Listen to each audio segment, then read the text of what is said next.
everyone, and thank you for joining us for April's Urban Ag Hour today. We have some really great speakers here today, and so we'll get started promptly. We'll be hearing from Dr. Michael Kotutwa Johnson on the upscaling of Indigenous agriculture. How did we get there? And following that, we'll be hearing from Phillip Jacquez, who is a team leader for Team 6 out of Casa Grande Field Office, and he'll be presenting on NRCS EQIP. So Michael, I'm going to hand it over to you and allow you to share your screen and get it started. Okay, it says I cannot share my screen unless the other person's sharing their screen. It should be good now. Okay.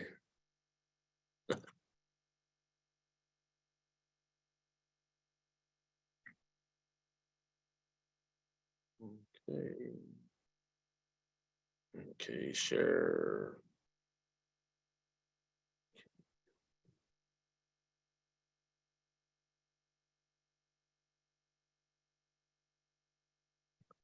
Okay, well, here's my, hello everybody, can everybody hear me out there? And yeah, my name is Dr. Michael Kotutwa Johnson. I'm an Indigenous Resiliency Specialist and Assistant Professor at the School of Natural Resources and the Environment here at the University of Arizona in my home department of the School of Natural Resources and the Environment. And so, you know, I wanted to talk about the upscaling of traditional agriculture, and I'll redefine that, but I'm basically from the Hopi Indian Reservation. This has been a practice of our people for well over 3,000 years. And so what I'm trying to do is find ways to revitalize this system because it's very culturally relevant to what we're doing. And I'll talk about that. There's no real separation between what we're trying to do for our community, our religious beliefs, and our agricultural system. They're intertwined with each other, and they really need to support each other. But there are some reasons why I'm going to try to upscale traditional agriculture and why some of my work is focused on that because of the needs of the community. One of the needs of the community that we have here is everybody knows, you know, Indian reservations and the food that we're given by USDA has not been healthy for us. And as a result of that, you know, we have these super high American Indian health disparities, diseases of the heart, cancer, diabetes, you know, strokes, kidney disease, and things like that that are way off the charts, you know, and so what I'm trying to do is basically heal the community through our agricultural system, not particularly a Hopi only, but other indigenous agricultural systems to try to revitalize our communities, not only from a physical standpoint of view, but also from a cultural and spiritual standpoint of view. So that's why my work is very, very important. And I can talk about the crops that I have and go with that direction. First of all, you know, I kind of wanted to take a little bit of stab, you know, at the crops that are basically being modeled throughout the globe, and they're maize, soybean, rice, wheat, cotton, and sugarcane. And so, to me, these crops are a necessary evil in some ways because they wind up doing by being broadcast globally and protected globally is they wind up hurting a lot of biodiversity that's out there, and they take away the foods that people have been living on for centuries, and also the plants that have been able to adapt to climate change out of their running here. And so I'm just trying to figure out ways to keep this biodiversity alive as we go. But what is indigenous agriculture? What I found out to be is it's an applied knowledge for raising food and other agricultural projects that is grounded in indigenous belief systems and practices which have been time tested for millennia.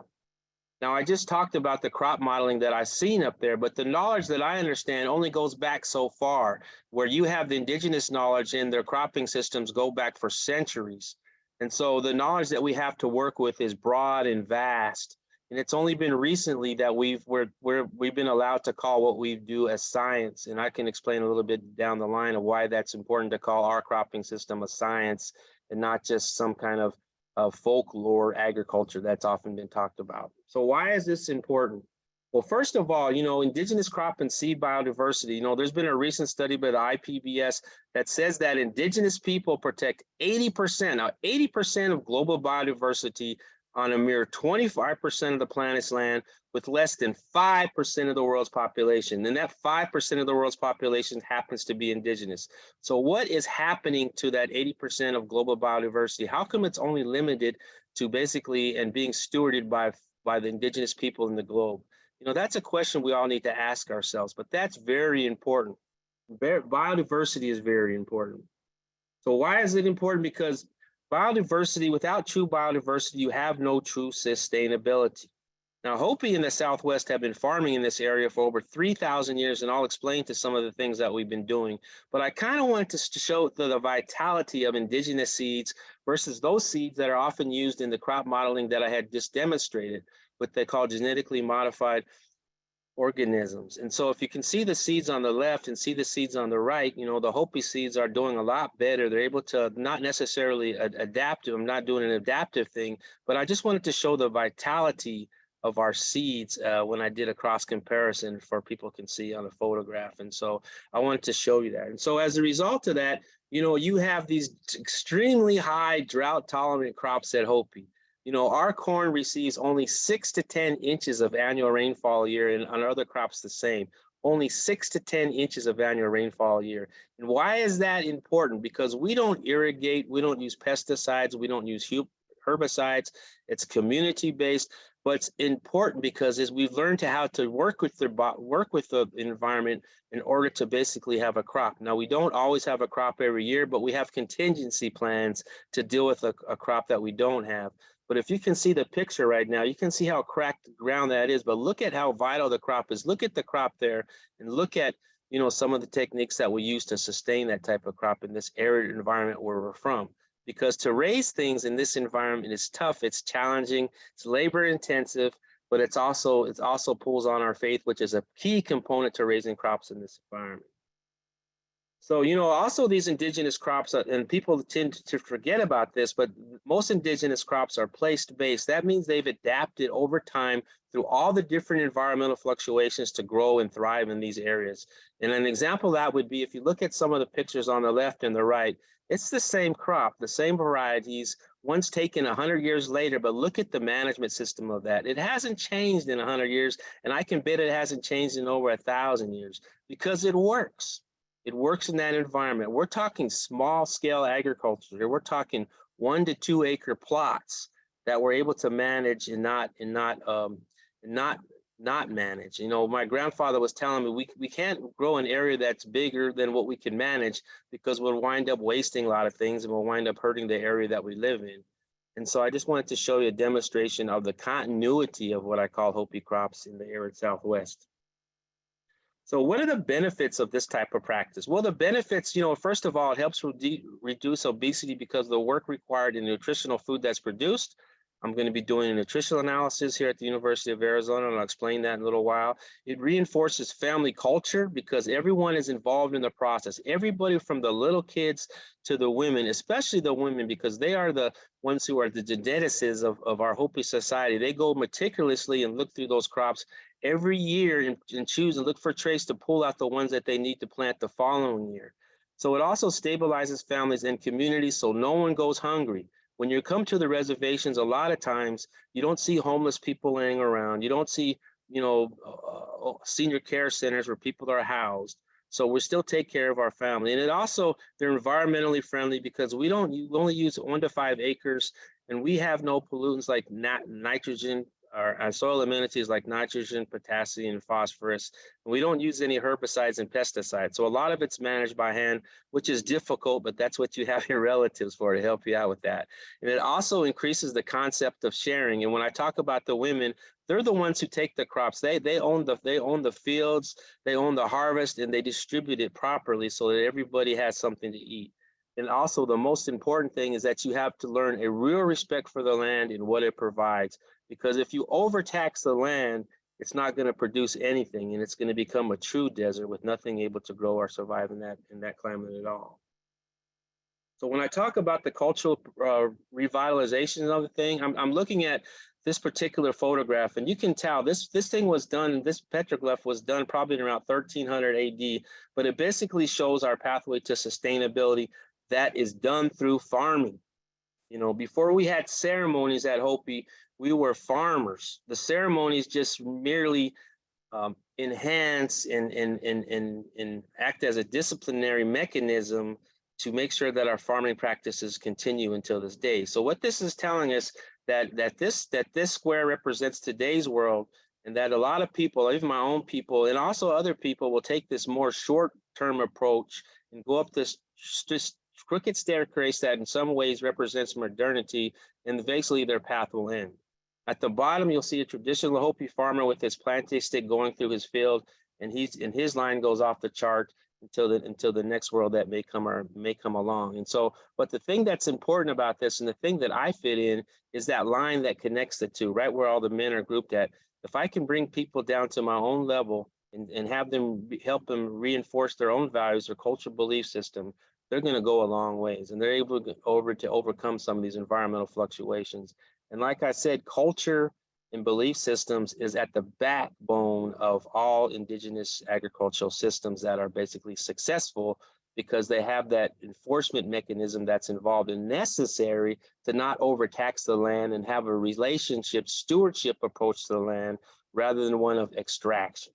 And so that's very important to remember. So a lot of my work is trying to focus on making sure that these things are still relevant in our indigenous societies so that we can overcome some of these environmental fluctuations. Unfortunately, a lot of scientists and everybody are still focused on the techniques and the processes of indigenous agriculture rather than focusing on the values and the cultural inherence to what we're doing out there in across the globe. So some of the barriers that I also find to upscaling agriculture, some of them like the alternative funding arrangements, which basically allows the tribe to take over the conservation program, and its law in the 2018 Farm Bill isn't really being enforced by the Natural Resource Conservation Service. You know, not to take a real good crack at that, but like here in Arizona, we have 22 tribes. I only know of 2 alternative funding arrangements that have been allowed to happen here in Arizona. Also, the Indian Agricultural Resource Management Act is a beautiful act that also has to do a lot with conservation and agriculture and funds scholarships, but that particular act has never been funded since 1993 by Congress.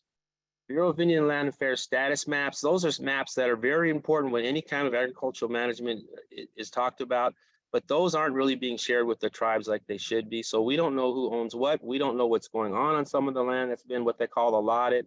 At least the non-Indians, we don't know what they're doing out there. And so we don't know what we're going to take over once they leave that agricultural venture. Again, like I said, it still focuses on practices too much more than the belief system. And also there's this lack of indigenous participation in the decision-making process. We don't have a real voice at the table. With this administration, I believe that we're getting one. But in the past administrations and other areas, we just haven't been able to talk about what we need as far as agriculturalists in Indian country. The good news is that indigenous knowledge is finally becoming recognized. You know, the Office of White House and Scientific Technology Policy under this administration has validated traditional ecological knowledge as a science. Now, this is important because when I was working for NRCS as a district conservationist at Hopi, our techniques, our conservation techniques, even though they had 3,000 years of replication, were not considered science and therefore were not funded. So, and I can show an example of that. So the Office of Science and Technology Policy has created federal guidelines for agency incorporation of TK into their programs as of December of 2022. So I'm trying to help NRCS and some of the other offices at USDA, including forestry, kind of incorporate some of this stuff, but at the same time, tell people what the importance of this knowledge is.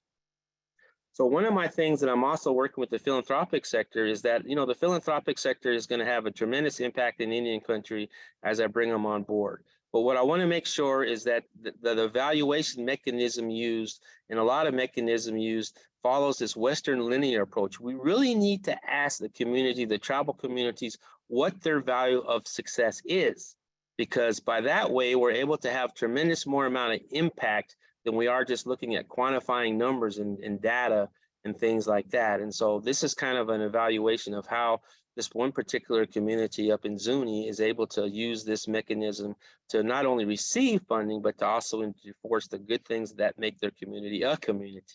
And so, you know, some of that stuff is connection to community, connection to Zuni culture, sense of belonging. Now, some people will say, well, how do you measure that?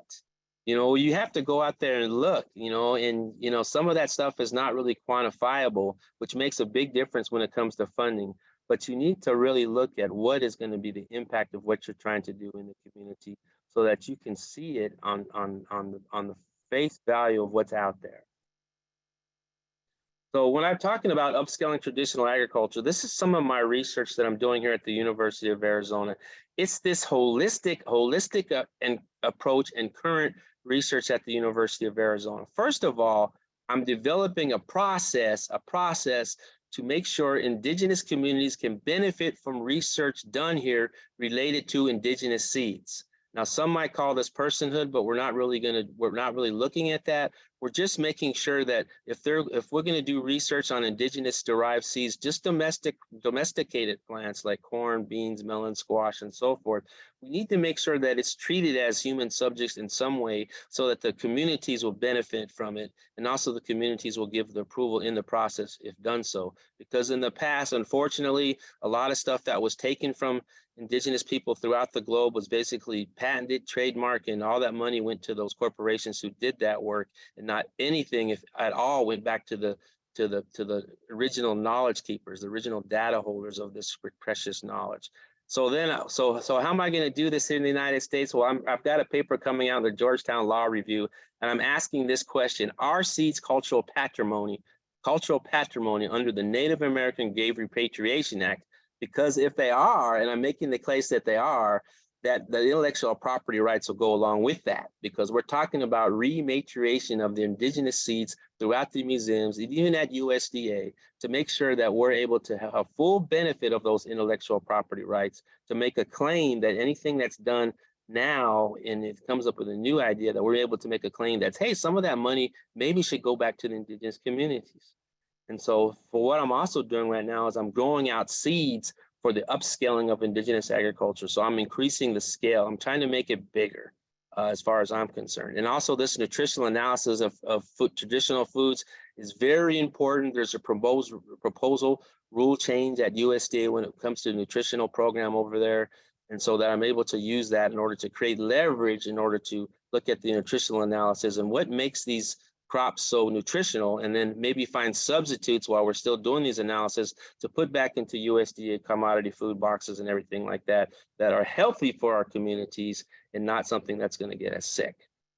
And the other thing that I'm also looking at is I'm mitigating risk to tribes for the adoption of new technologies, basically water technologies and other technologies, to make sure that we're able to give them the best product on our research farms here at the University of Arizona. And we're just not going out there and experimenting on their land, tearing up their land, putting their cost on them. We're taking the cost here at the University of Arizona, which is all the difference as far as helping mitigate the risk to tribes. And so with that, I just want to say thank you. It's kind of short, but I want to say thank you. And I'll just remember that, please, it's in this community-based type of agriculture. It's not really about Michael here, the Michael show, or the indigenous show, but it's really about helping our communities. And it's about making sure that those little children you see there in that picture are able to have a future, a healthy future, and able to identify themselves and who they want to identify themselves with. And so with that, I just leave it there, and I really appreciate, thank you, and letting me be invited to this conversation. And so this is a community-based approach to agriculture that I'm really trying to enforce here at the University of Arizona. Thank you.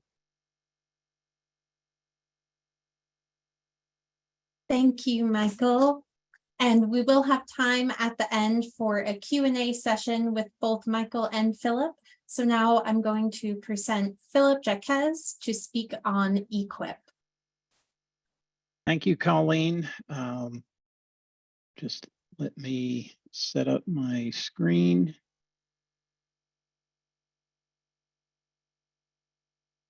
And if I could get a thumbs up that you see my screen, should be starting with the introduction page. Yes, Phillip, we see your screen. Okay. All right. So my discussion today briefly is about how NRCS in Arizona has been working with an urban small farm program and also the organic initiative. If you do any Google searches regarding what constitute a small farm, you're going to get various definitions. I mean, I saw anything from 197 acres or less to less than 10 acres, or a micro farm or mini farm. And To tell you the truth, in my own backyard in Mesa, I have a mini farm. I have 196 square feet of garden beds that I grow fruits and vegetables throughout the year.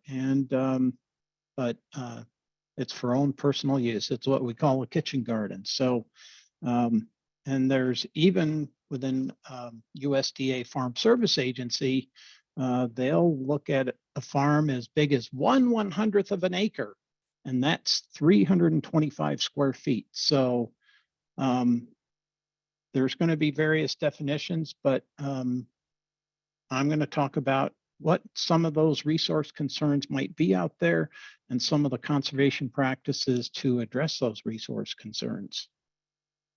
Oh, yep, need to put it into slideshow mode. There we go.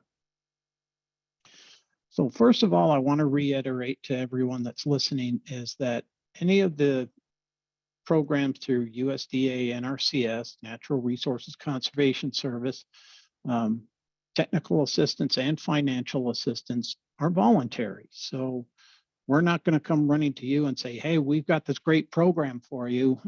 We do advertise various forms of assistance and programs that are out there. So if you're interested in them, call up the local field office in your area and we can provide you more information.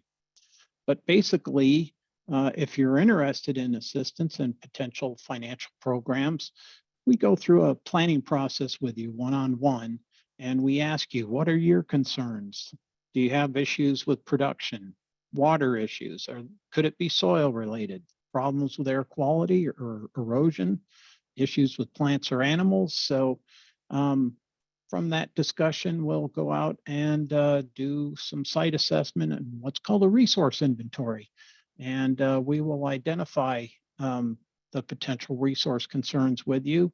We'll ask you about what you're doing with your small farm in terms of what kind of nutrients are you applying, how you control bugs or pests, weeds, irrigation methods, and even see if you've done any soil testing. And so that kind of gets that planning process going. So let's look at some of the resource concerns that we might be looking for out at your farm. Some of the soil related concerns include compaction, organic matter depletion, wind erosion, water erosion, and if there's any concentrations of salts or other chemicals. So some of the things to the right of the highlighted resource concerns might be some of the tools NRCS staff uses to confirm if that is a resource concern. Now, one caveat I do want to mention, WEPS is a wind erosion prediction system. It's a model basically. And we found that for small farms, 5 acres or less, it's not a very good model to use. So if there's wind erosion, we're probably using professional judgment or observation when we're out on the site. In terms of water resource concerns, inefficient irrigation water use tends to be one of our primary resource concerns.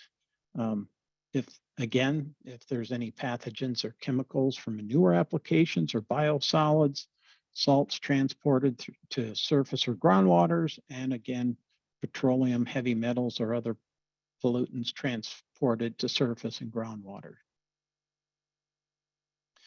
Air quality can be an issue in terms of emissions of particulate matter, greenhouse gases,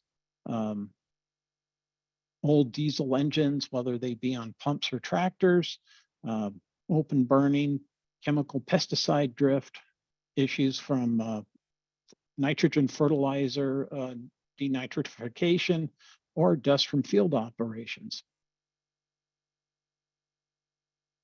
In terms of plant resource concerns, plant health and productivity or plant pest pressure, those tend to be the primary concerns within the small farms and some of the financial activities we've been looking at, and the incorporation of high tunnels, for example.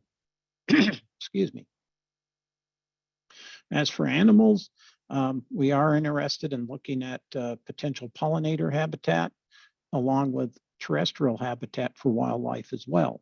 And what we will complete is what's called a wildlife habitat evaluation guide, or a WEG, specific to pollinator habitat or for our terrestrial wildlife for consideration on your farm. Now for human considerations, we might ask you, if there's an adjustment in management or an adjustment in the irrigation system, are you willing to take on additional management? How about risk? What's concerns about profitability, labor, land use, or capital? And those are a few of the human considerations we take into account during our planning process with you, the producer. So finally, after the field data, and if you've provided NRCS planners any information on your farm, such as soil tests, water tests, or other information, it's our job where we work with you to develop some alternatives to meet those resource concerns. And of course, one of the alternatives will be no action in terms of what if things stay as they are, and then 2 additional alternatives as well. Now, we present you these alternatives, and if you don't like those proposed alternatives, it's time for the planner to go back to the drawing board and maybe reevaluate the information and come up with some alternatives that meet your needs for your farm. And remember, folks, this isn't NRCS's plan. This is your plan. So your input is critical, and your honesty with us of the proposed practices, we need to know that. So finally, some of the typical conservation practices we might see being recommended in those alternatives. I'm not saying all of those on your screen are going to be in your plan. It just depends.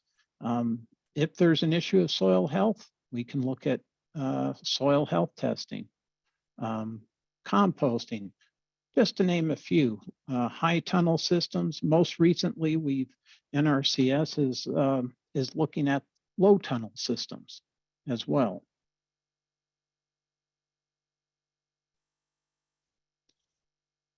So the resource concerns and those conservation practices, the attempt there with our planning process to you is to come up to address those resource concerns on your farm. And we need to make sure that they provide a positive benefit. They might be some of those practices, when they're implemented, you might see an immediate benefit, and some of them, when they're management plant related, tend to take a little bit of time to see that benefit on your farm. But the overall should be a positive effect. That's it for me in terms of what some of the resource concerns and conservation practices we have through NRCS. And I thank you for your time.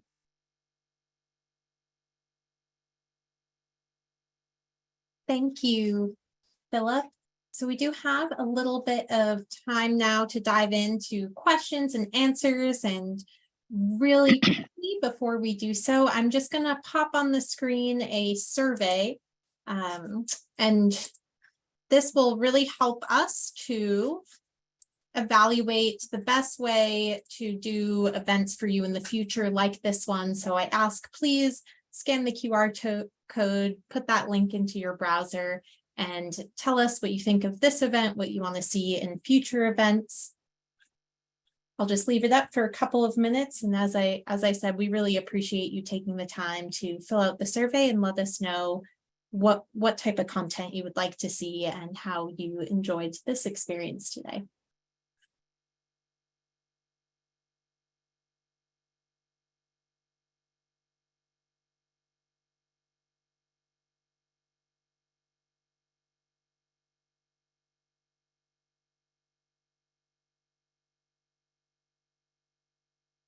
Great. So we will jump right in then to the Q&A.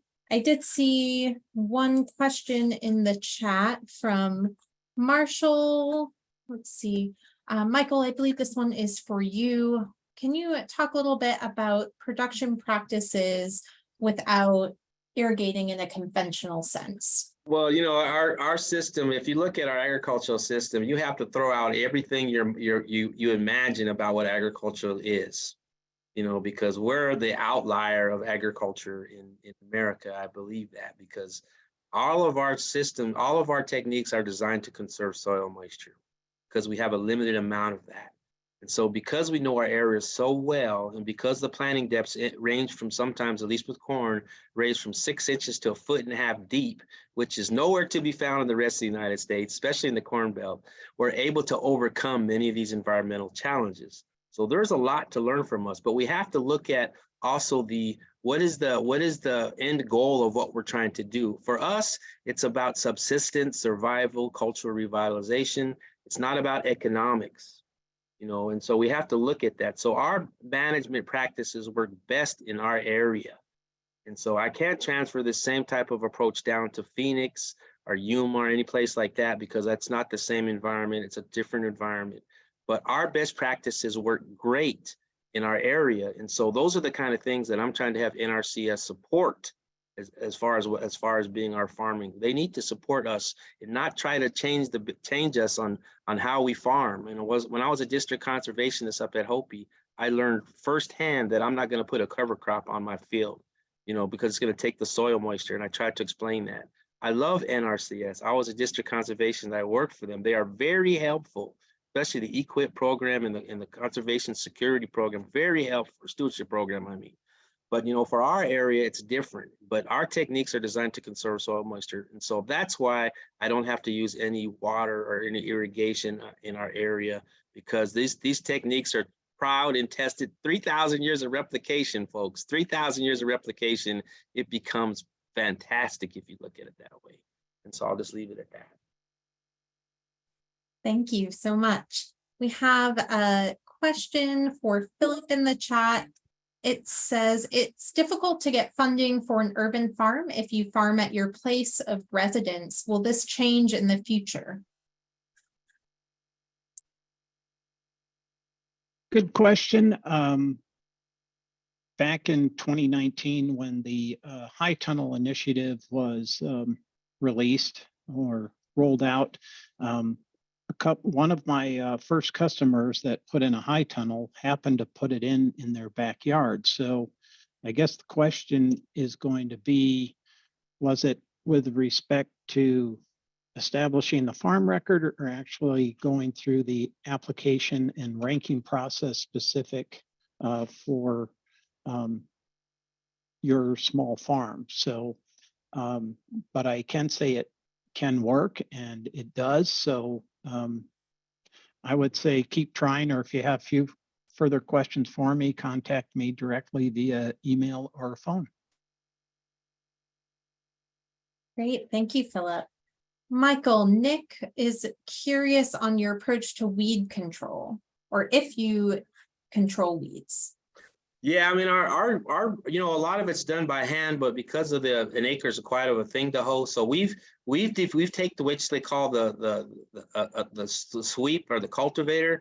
We've modified that. We've modified it to where it only is a straight blade. It takes off only 2 inches of the topsoil, and it just clears the weeds like that. And so it's one of our many inventions using indigenous ingenuity to manage our fields. And so that acts like a modern hoe. It's very good to do that type of work if you want to continue, if you want to help with their soil moisture. And so that's how we're able to control. We're able to use this straight blade cultivator to basically take care of our weeds rather than using pests and then herbicides to do that. We don't inoculate anything out at Hopi, and it seems to be doing pretty good. Great, thank you. And Phillip, could you explain how EQIP cost sharing works for attendees? Well, Lena, good to see you. The EQIP process, again, it's a financial program, environmental quality incentives program. There's funding cycles announced each year. Typically, we have a sign up beginning around October, November, but by rule, any of those financial programs, if you're interested in them, you can apply at any time. And then the local field office will maintain a database and a hard copy of your application to be considered for funding during the next funding cycle. But even if you sign up early, then that gives the NRCS planner some time to meet with you and kind of establish your plan. And then we can say, here's the potential practices we identify.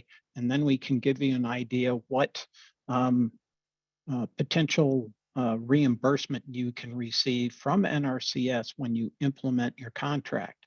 Now, I'm not saying if I give you some costs that you're guaranteed a contract, because every application throughout the state, whether you're a small farm or a large farm, has to be ranked. And then based on that ranking process, we will consider multiple fund pools for your application. And then program staff has to determine which applications are set to pre-approval for funding. That means you're getting very close to having a contract. So that's kind of the process in a nutshell. I could go on and on. So there's a sign-up period, planning, ranking, contract development, and then obligation. And then after that, staff is working with you on your obligated contract to make sure your practices are being installed in a timely manner. If there's any engineering assistance needed, or practice implementation sheets that need to be completed as well. Plus, we have to make sure we comply with the National Environmental Policy Act. So we have to make sure that cultural resources clearances are done prior to construction if there's earth disturbing practices. And we also need to make sure that the engineering designs are prepared prior to construction as well. Then we do a spot check for payment certification, and then we turn around and reimburse you for those projects. Thank you. Thank you, Philip. I have another question for you from Marshall. How does NRCS view climate-controlled container farms?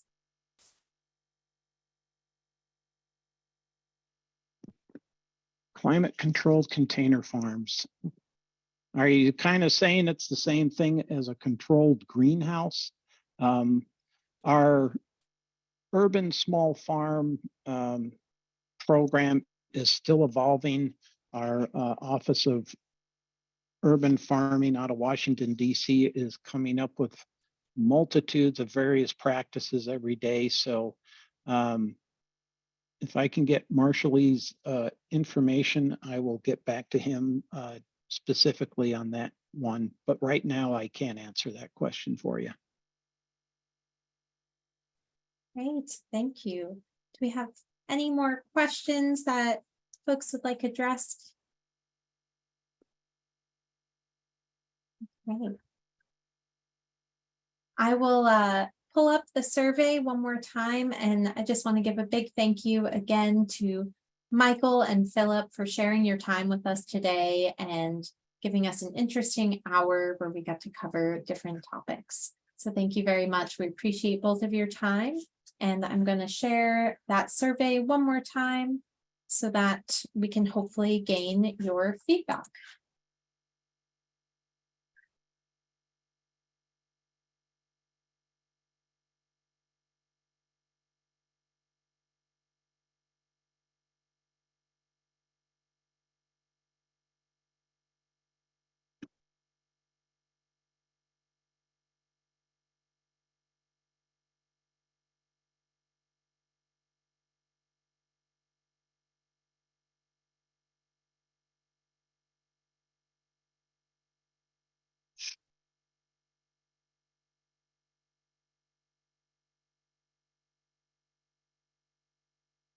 I'll also just give a reminder for folks who registered, we have the Urban Ag Field Day event tomorrow at the Coldwater Coffee House and Bakery in Avondale, Arizona.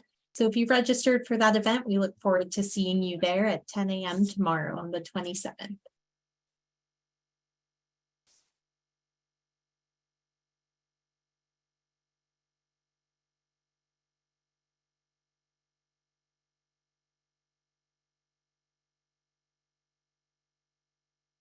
Phillip, I see that you're still here. Actually, just got another question in. Okay. EQIP is a process, a lengthy one. Will there be any ways to cut some of the process to fund more small producers?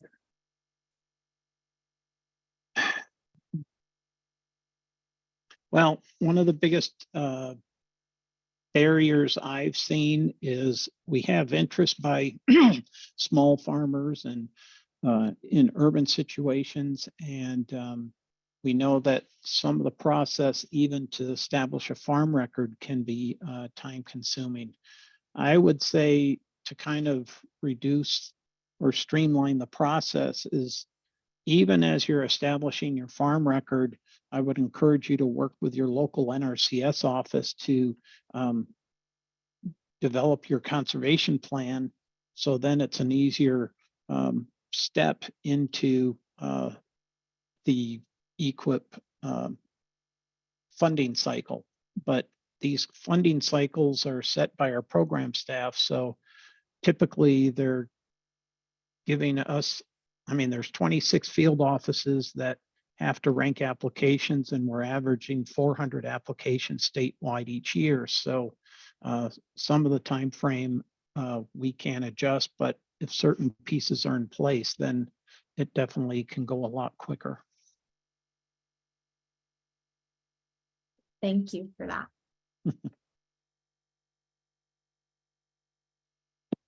Thank you again, Colleen. I've got to step off to another meeting. Great. Well, thank you everyone for joining, and we hope to see you at the Urban Ag Field Day in Avondale at the Coldwater Co-op tomorrow. And everyone have a great rest of your day.